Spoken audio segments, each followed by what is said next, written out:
Criminals are everywhere. It is not just those breaking down our doors and robbing us for everything we have right in front of our faces.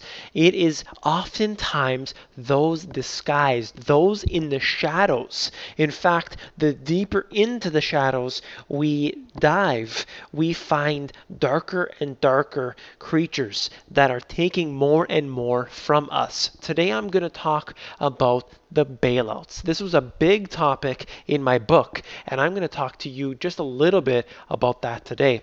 Enda Kenny thanks the Irish people after exit from the IMF-EU bailout program. He's talking about how, they were successful at getting out of this program. Nobody got hurt. Everything was great. Have no fear. The world is now safe again, thanks to the IMF and the EU. And they were talking about how a credit-fueled property boom was really the cause of their problems. That's what they're saying here. And I'll just go into one line. Where he says we're never going to go back to that culture. That's what they're saying here.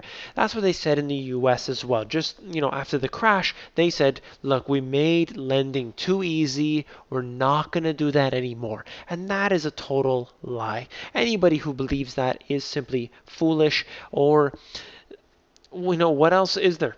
You're basically a fool. There's no other way to put that. And I know the individuals watching this video obviously don't think this is true. So I'm just going to basically tell you what I believe about this strategy. The IMF comes in and they will dictate policies, financial policies, economic policies to the government. They take over the government. Look at Greece with the whole troika. They're being ruled by anyone but an elected government. That's what happens. They take over. So of course, now they've been in there for a few years. I'm sure they planted many of their politicians in the key places, and now they can move out and work their magic through the process of compartmentalization. They don't need to control the whole automotive sector, for example. They just have the top guy in the automotive sector being one of their men, and now they control the whole automotive sector. And that's just an example, but you see where I'm going with that. This is what they've done. They've now conquered Ireland by doing this.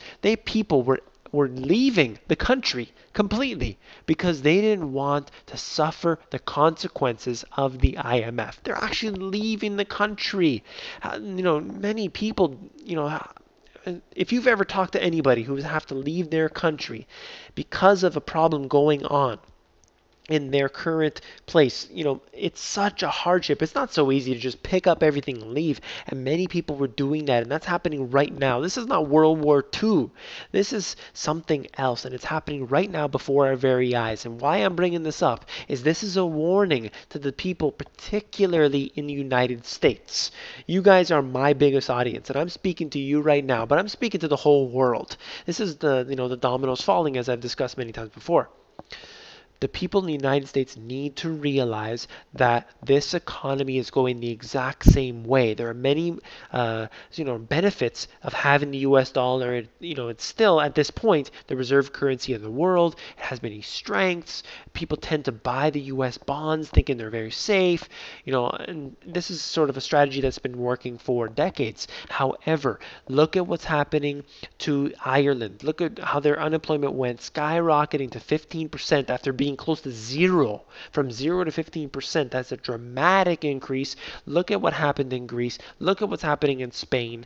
Last time I checked, it was nearly 50% unemployment for the youth.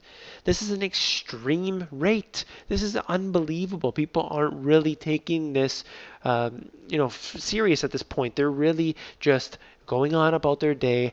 Many individuals that are graduated from school in the United States are unable to find work. They are not put on the unemployment numbers because they never had a job prior to, graduation. They graduated out of school trying to find work. They can't find work. What's happening? This is the new economy where individuals are unable to work, unable to support themselves. They end up on the government welfare. I've talked about this specifically many, many times. I just wanted to bring this up right here very quickly. I'm running out of time. This here is from my book, of course. This is a diagram showing how their derivatives, how their schemes. This is not a credit-fueled bubble specifically. It's the garbage bubble. That's what happened. It wasn't that housing prices have been rising. It's that they're pulling off schemes like this. This is what a derivative is. On the top left from there, you get the home. Then people have their mortgage in the home. They sell the mortgage with the bank. They pile up all this garbage, wrap it up to a little bow and a little package, and then sell it off to an investor. This is fraudulent. This is not real. This is a scam. This is why it crashes. And when they play games like this, they put it onto the backs of the taxpayers. And that's what I'm talking about. That's what I'm warning about. Then they will come in saying that they need to save us, and they will take over. They will plant their men inside of our governments, and they will forever be in control. If you like this video, please give me a thumbs up. Please subscribe. Head down below. I got free stuff for you to check out. Make sure you're going to my book, flip through, take a look through it. If you like it, please support me as an author.